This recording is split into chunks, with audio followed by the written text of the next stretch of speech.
Welcome back to Learn with Chris. I'm Chris.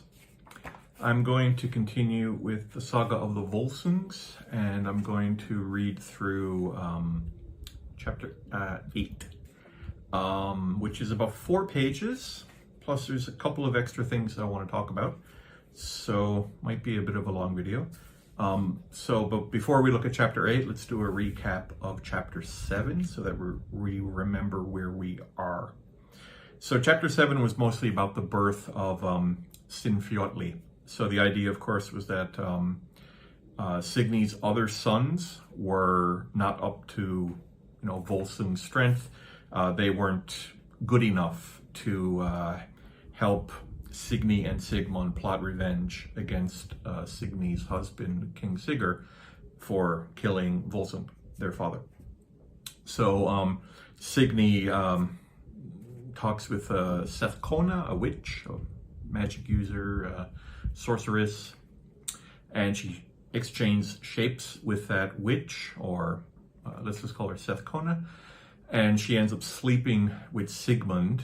So remember that they are twin brother and sister, even though he doesn't know that. He thinks he's sleeping with a random woman in the forest. And obviously she did that so that she can get pregnant, having, strong Volsung genes from the father and from the mother. No thought given at all to the fact that a child born of incest is a really, really bad idea. But Sinfiotli is born, and he ends up being strong and fearless and everything that they wanted him to be. And Signy sent Sinfiotli to Sigmund to test him. Remember the story about the kneading the snake into the bread. So all the other sons of Signy were scared of the snake in the flour, right? So Sinfiotli passes the test, and Sigmund agrees to basically keep him as a companion and to train him, to prepare him for the vengeance against King Sigurd. And remember, last thing I said was that there's a little bit of foreshadowing, because Sigmund tells Sinfiotli to not eat the bread because there's poison in it. Sigmund himself is hardy, and he can eat poison without any ill effect, but Sinfiotli would die if he did. And that's where we ended chapter 7. So chapter 8, begin reading. It is now told that Sigmund thought Sinfiotli too young to seek vengeance with him, and that he first wanted to accustom the boy to hardship. During the summers, they traveled widely through the forests, killing men for booty. It seemed to Sigmund that Sinfiotli took much after the Volsung race. Nevertheless, he believed the boy to be the son of King Sigurd, and to have the evil disposition of his father, along with the fierce zeal of the Volsungs. Sigmund felt that Sinfiotli did not put much store in kinship, for the boy often reminded Sigmund of his grievances, strongly urging the man to kill King Sigurd. So Sinfiotli, at this time, he's like 9 or 10, because it said he wasn't quite 10 years old when Signy sent him to Sigmund to test. So he's like 10 years old, let's say 9 or 10. So he's too young at this point. He needs to man up. So they go through, you could probably look at it like a rite of passage or a rite of manhood, taking him into the forest, killing people, stealing money, killing men for booty. This says, Sigmund thought, of course, that Sinfiotli was King Sigurd's son, and it was a little bit kind of strange to him that Sinfiotli was always reminding Sigmund about how bad Sigurd was, and that he should kill him. So that was probably a bit strange for Sigmund to wonder, like, why did this boy want to kill his father so much? But of course, King Sigurd is not his father. Sigmund is. And of course, Sinfiotli took much after the Volsung race, because both his mother and father were directly descended from Volsung. They were both children of Volsung, so obviously that's why. Next paragraph. One time they went again to the forest to get themselves some riches, and they found a house. Inside it were two sleeping men with thick gold rings. A spell had been cast upon them. Wolfskins hung over them in the house, and only every 10th day could they shed the skins. They were the sons of kings. Sigmund and Sinfjotli put the skins on and could not get them off. And the weird power was there as before. They howled like wolves, both understanding the sounds. Now they set out into the forest, each going his own way. They agreed then that they would risk a fight with as many as 7 men, but not with more, and that the one being attacked by more would howl with his wolf's voice. Do not break this agreement, said Sigmund, because you are young and daring, and the men will want to hunt you. Okay, so here's where I'm going to depart a little bit from the Saga of the Volsungs, because when I first read this, they took on wolf skins and they took the shapes of, they became wolves, effectively.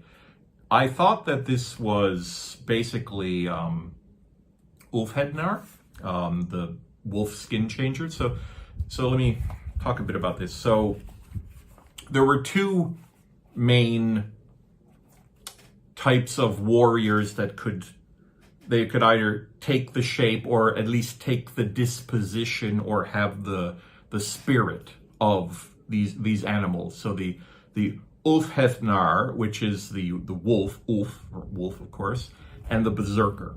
Everybody knows berserkers, right? Everybody knows that berserk means to be overcome with rage and fury, right? So very strongly connected with Odin, of course, because that's what Odin's name means. It means fury or anger or rage.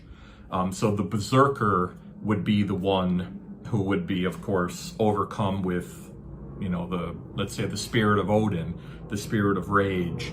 And they were either literally or not literally. If it was literally, they would take the shape of a bear, the berserker, because that's what berserker means. It means bear skin or bear coat, something like that. Or they would have the rage and the anger and the strength of a bear, right? And the Ulfhednar would be the same kind of thing, but it would be from wolves, right? They would have the disposition or the spirit of a wolf, not necessarily changing into a wolf, but here they don, because that's what Ulfhednar means. It means wolf coat or wolf skin.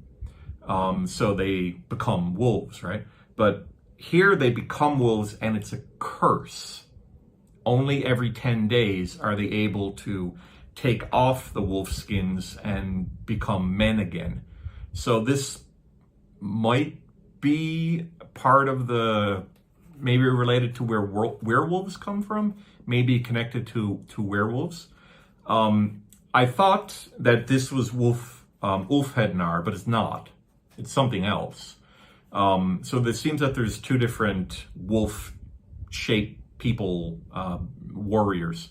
So the Ulfhednar are more like the spirit of a wolf, and there's a couple of examples I'll give in a minute from other stuff about that.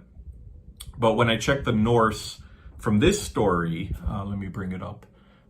It's not Ulfhednar. It does not write as Ulfhednar. Instead, it writes as Ulfhamir. Again, wolf. Wolf is related, wolf skin or something, but it's not the same word. It's not the same word. So I think that the Ulfhednar is more of you have the spirit of a wolf, maybe through probably through drugs, because the general theory, I suppose, is that the berserkers and the Ulfhednar, they would take some type of hallucinogen, some type of herb, mushroom, something. I don't know the exact details of it, but something to get them into that rage that then they would go and then they would fight, right? But what Sigmund and Sinfjotli here are doing is they're literally changing into wolves. They can speak in wolf language, howl to each other, and it's a curse, and they're unable to remove it, right? And they probably might even have the mind of a wolf at the same time, too. So let me bring up a couple of examples of Ulfhednar. The first one is from Hrafnismal, stanza 21. And this is actually a skaldic poem. And you can see the first line here. It says, Ulfhednar heta ther es e ostoru. And the rest I'm not going to read. But in English, the whole thing translates as, they are called Ulfhednar, those who in battle bear bloody shields. They redden spears when they come to the fight. They meet there in combat. Only bold men, I think, can withstand them. He who can strike shields should beware of them. So this is not a wolf, right? Because they're carrying bloody shields. They're reddening their spears. So shield and spear, they are warriors, but they have the spirit of a wolf, right? They have the ferocity of a wolf, right? They're not actually wolves, right? And the other example is from Vatnsdæla Saga, and I'll put this up as well. Just a little bit here, I'll read. Og their berserker hefner voru kalathir. And English that says, for those berserkers who Ulfhednar were called. So it's like Ulfhednar is like a subsection of berserkers. So there are berserkers, and then there's a special kind of berserkers called the Ulfhednar. So the berserkers, they were obviously crazed and fierce. They were considered blessed of Odin because they had his rage, and I think they were also very highly valued, right? Because it was said that fire and iron couldn't touch them. They didn't wear any armor. They just went nuts and went into the fight, and they just killed everybody, right? A really good example of that is to watch the Northman movie from, when did that come out? 2021, something like that. So at the beginning of that, not quite the beginning of the movie, but maybe in the first part of it, there's a group of the berserkers, right? And they're just kicking ass. So the Ulfhednar, as wolf warriors, with the bear guys, they both have the spirit of animals, right? So, but again, different for Sigmund and Sinfjotli. They are cursed to be wolves because they had put on these skins, these wolf skins. And it's so, yeah. What else do I want to say about this paragraph? Right. So they could communicate with each other by howling, and they made an agreement to go off hunting as wolves, but individually. And because they're both badasses, they're able to take on 7 men. But if they ever came across more than 7 men, then they should howl for help. And well, that's a little bit of foreshadowing for the next couple of paragraphs. The next paragraph. So let's read. Now each went his own way, and when they had parted, Sigmund found 7 men and howled in his wolf's voice. Sinfjotli heard him, came at once, and killed them all. They parted again. Before Sinfjotli had traveled very far in the forest, he met with 11 men and fought them. In the end, he killed them all. Badly wounded, Sinfjotli went under an oak tree to rest. Then Sigmund came and said, "Why didn't you call?" Sinfjotli replied, "I did not want to call you for help. You accepted help to kill 7 men. I am a child in age next to you, but I did not ask for help in killing 11 men." Sigmund leapt at him so fiercely that Sinfjotli staggered and fell. Sigmund bit him in the windpipe. That day they were not able to come out of the wolfskins. Sigmund lay Sinfjotli over his shoulder, carried him home to the hut, and sat over him. He cursed the wolfskins, bidding the trolls to take them. So remember that they can only take off the wolf skins every 10 days. So they have to spend 9 days as a wolf, 1 day as human, I guess. And they're probably, again, it's a curse, but of course, we don't know how long they've been doing this, but perhaps they figure, hey, you know, we're really dangerous and we can do a lot of, you know, we can kill a lot of people, get a lot of riches as wolves, so let's continue to use these wolf skins, even though it has the downside of we can only take them off once every 10 days. So they give the example of Sigmund coming across 7 men. He howls for help. Sinfjotli comes, but Sinfjotli being the, you know, total badass, he took on 11 men by himself, and he did not howl for help from Sigmund, although he was wounded in that fight.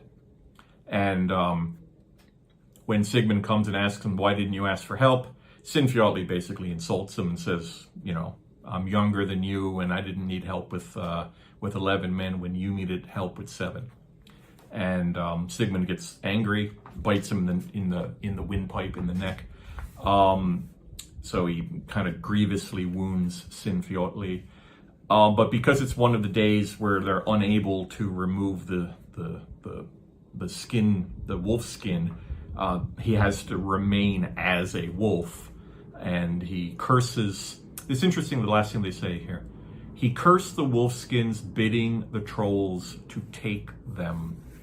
I want to check the Norse, and what do they say for trolls? What do they say for trolls in this? Okay, let me pause it. I'm going to find that. Okay, so I found the Norse. It says, Ein bath troll taka ulf hamina. So that's pretty much the same. He cursed the wolf skins and wished the trolls would take them. So kind of sounds like a curse, like to hell with this, or he wished the trolls would take them. I think it's just a curse. It's probably just the Norse curse when you're cursing something because you're unhappy about your situation, right? I don't think he literally wants trolls to come and take the wolf skins, obviously, but it uses the word troll exactly in Old Norse, which is interesting. All right, so the next paragraph. One day, Sigmund saw 2 weasels. One bit the other in the windpipe and then ran into the woods, returning with a leaf and laying it on the wound. The other weasel sprang up healed. Sigmund went out and saw a raven flying with the leaf. The raven brought the leaf to Sigmund, who drew it over Sinfjotli's wound. At once, Sinfjotli sprang up healed, as if he had never been injured. That's convenient, very convenient. So obviously, the raven, of course, is related to Odin, of course. So it could have been Hugin or Munin or some other raven. But it literally just brings a healing leaf, some type of medicinal herb or something to Sigmund, and he heals Sinfjotli. So Sinfjotli doesn't die. I should point out at this time, because everybody dies. This is like Game of Thrones. Everybody dies. There's no plot armor. Nobody's safe. So he doesn't die at this time. He's going to die later, but not in this this part of the story. But he'll die in a couple chapters later. All right. Continue reading. Then they went to the underground dwelling and stayed there until they were to take off the wolf skins. They took off the skins and burned them in the fire, hoping that these objects would cause no further harm. Under that magic spell, they had performed many feats in King Sigurd's kingdom. When Sinfjotli was fully grown, Sigmund thought he had tested him fully.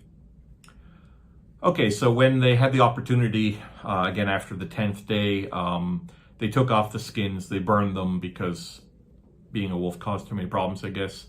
And yeah, so I guess at this point, Sigmund considers Sinfjotli to be a man, to be fully grown, and now he's ready to assist in the revenge, in the killing of Sigurd.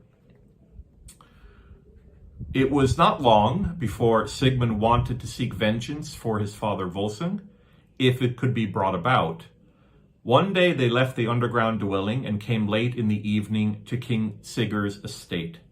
They entered the outer room, which was in front of the main hall. Inside the room were ale casks, inside the room were ale casks, and there they hid themselves. The queen found out where they were and wanted to meet with them. And when they met, they decided that when it grew dark, they would take revenge for their father. Okay, so Sigmund Sinfjotli goes to King Sigurd's estate.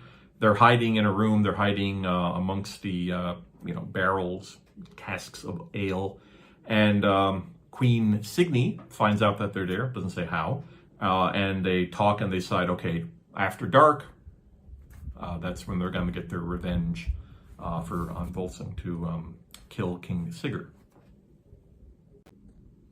Continue reading. Signy and the king had 2 young children. They played together in the hall with golden toys, rolling the toys along the floor and running after them.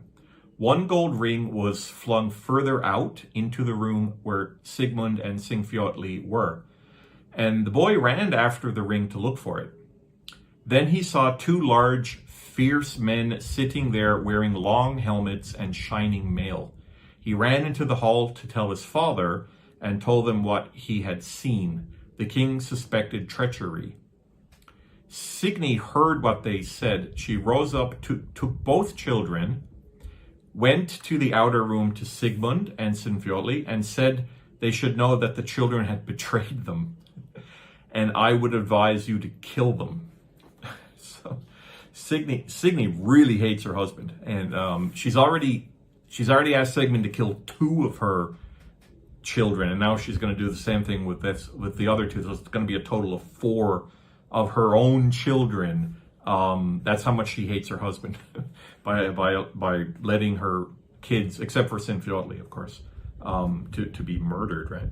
So, yeah, so 2 young children. So basically, remember that the first 2 children of Signy and Sigurd, they were sent to be tested by Sigmund. He killed both of them. The third, of course, was Sinfjotli, but he's not the son of Sigurd. He's the son of Sigmund. And of course, now there's 2 other young children, and they betrayed him. They just saw 2 men they didn't know, and they went and told their father. So that's a betrayal. So pretty weak reason to kill them. But yeah, so Signy really hates Sigurd, it appears. Continue reading. Sigmund said, I will not kill your children, even if they have betrayed me. But Sinfjotli did not falter. He drew his sword and killed both children, casting them into the hall in front of King Sigurd. The king now stood up and called on his followers to seize the men who had been hiding in the entrance hall all evening. Men ran out, wanting to seize them, but Sigmund and Sinfjotli defended themselves well and valiantly. For a long time, while the one who was nearest them thought himself to have it the worst. But at last, Sigmund and Sinfjotli were overpowered and captured. They were bound and fettered, and there they sat all night. So for some reason, Sigmund was fine to kill the first 2 children of Signy, but he won't kill the other 2. Maybe they were too young. I don't know.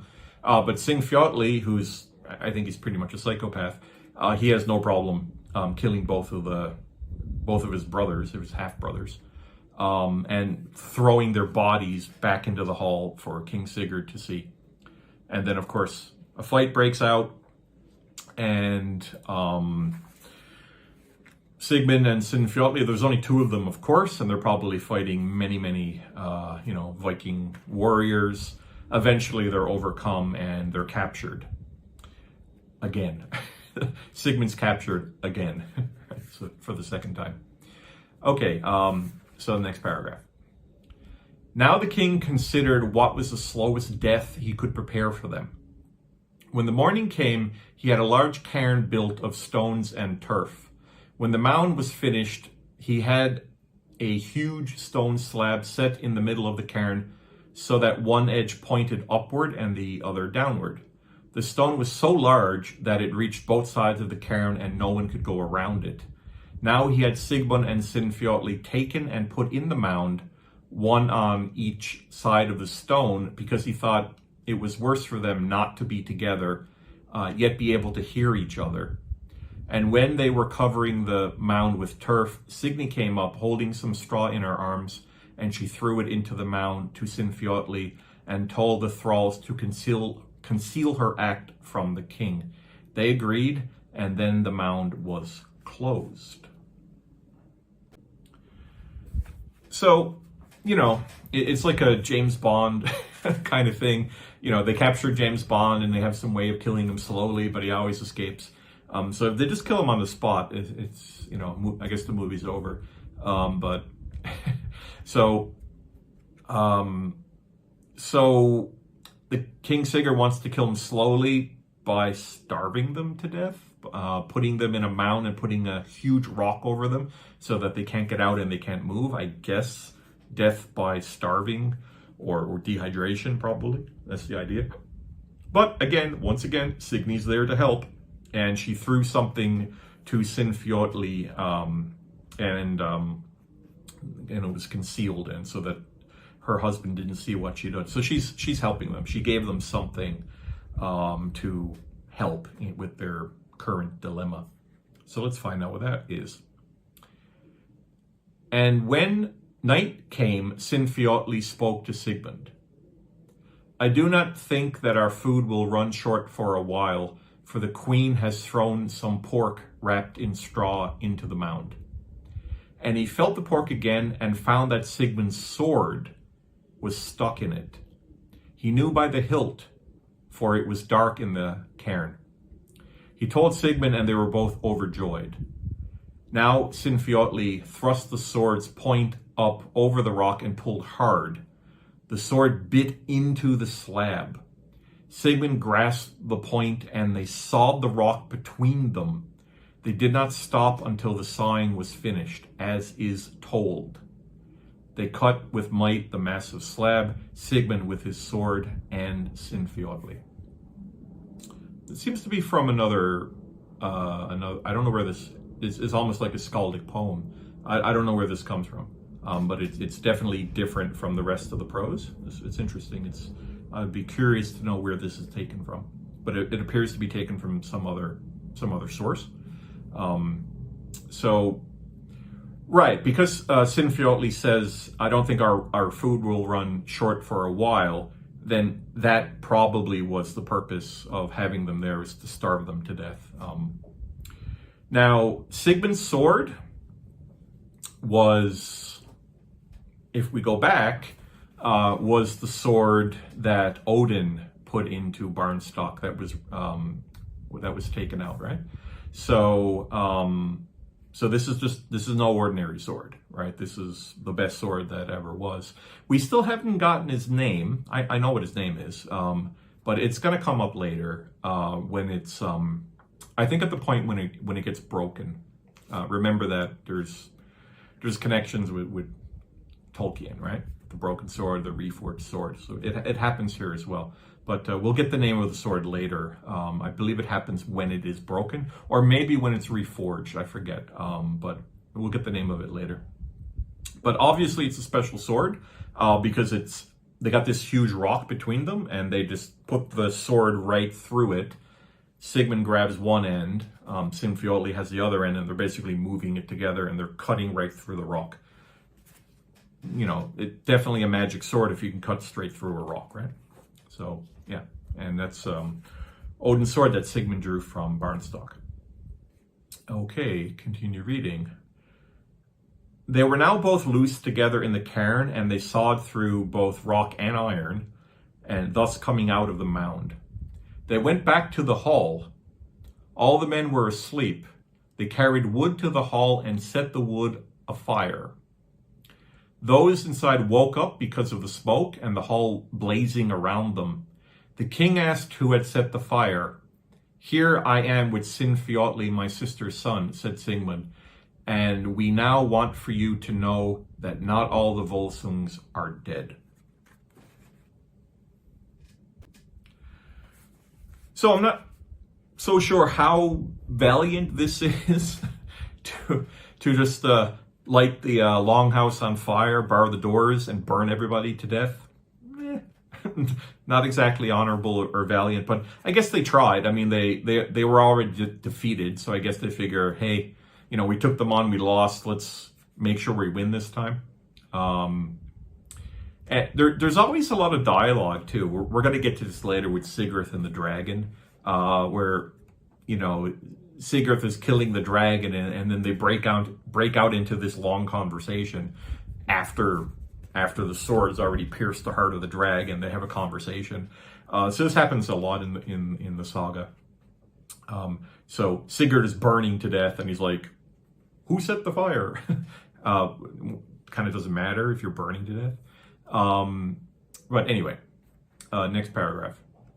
Sigmund asked his sister to come out and receive him from esteem and great honor, for he wished in this way to amend her sorrows. She replied, "Now you shall know whether I remember the slaying of King Volsung by King Sigurd. I had our children killed when I thought them too slow in avenging our father, and I came to you in the forest in the shape of a sorceress, and Sinfiotli is our son. Because of this, he has so much zeal. He is the child of both a son and a daughter of King Volsung. In everything I have worked toward the killing of King Sigurd. I've worked so hard to bring about vengeance that I am by no means fit to live. Willingly I shall now die with King Sigurd, although I married him reluctantly." Then she kissed her brother Sigmund, and Sinfiotli walked into the fire and wished them farewell. She died there with King Sigurd and all the retainers. Wow. Okay. So Signy's in the burning building as well. Sigmund allows her to come out, and she gives her speech about she's been so overcome with vengeance. She's allowed 4 of her children to be killed that she's not fit to live after vengeance consuming her heart, something like that. So she just doesn't want to live anymore after that. So she goes back into the fire and dies. So but she tells Sigmund that Sinfiotli is his son at that point. So this is the first time that I'm not sure if Sinfiotli knew, but now they both know. All right, and the last paragraph. The kinsmen, Sigmund and Sinfiotli, gathered together men and ships, and Sigmund set out for his patrimony. There he expelled from the country the king who had set himself up as a ruler after King Volsung. Sigmund now became a rich and excellent king, wise and ambitious. He married a woman called Borghild. They had 2 sons, one named Helgi and the other named Hamund. And when Helgi was born, Norns came and set his destiny, saying that he would become the most famous of all kings. Sigmund had returned from battle and went with a leek to meet his son. He gave the boy the name Helgi. As the gifts for this name fasting, he granted Hringstead, Solfell, and a sword. He bid the child to advance himself well and to take after the race of the Volsungs. Helgi grew to be magnanimous and well-loved and surpassed most other men in all accomplishments. It is said that he went warring when he was 15 years old. Helgi was king over the troops, and Sinfiotli was asked to accompany him. Both commanded the men. So that's the end of chapter 8. So the whole thing with King Sigurd is over. Jotunland, that's where he is. So Sigmund and Sinfiotli, they return back home, which I believe was called Frankland. And so because they've been gone for a while, some other king has taken over. So Sigmund retakes back his kingdom, right? And I appreciate the part here when Signy was born, Norns came and set his destiny, saying that he would become the most famous of all kings. That's really nice. So the Norns set everybody's destiny anyway, but they actually make a point of it to say that this boy Helgi is going to be a particularly well-known, powerful king. He's given Hringstead, I don't know what that is, Solfeld, I don't know what that is, and a sword. Is that Sigmund's sword? Or is it just any old sword? Don't know. The boy, 15 years later, of course, he grows up, he goes to war, and Sinfjotli is with him the whole time, so maybe they're friends. But that is it, yeah. So, so we're going through a lot of the family, so now we're on to Sigmundsson. So of course, Sinfjotli and this kid's Helgi, they're brothers. Half brothers, right? Different mother. All right, so I think that's it. I am not going to do a recap because I think we've been here long enough. Thank you for listening, and I'll continue with chapter 9. Yeah, probably just chapter 9 by itself next time. Saga of the Volsungs, chapter 8. Thank you for watching. Have a good day. Bye-bye.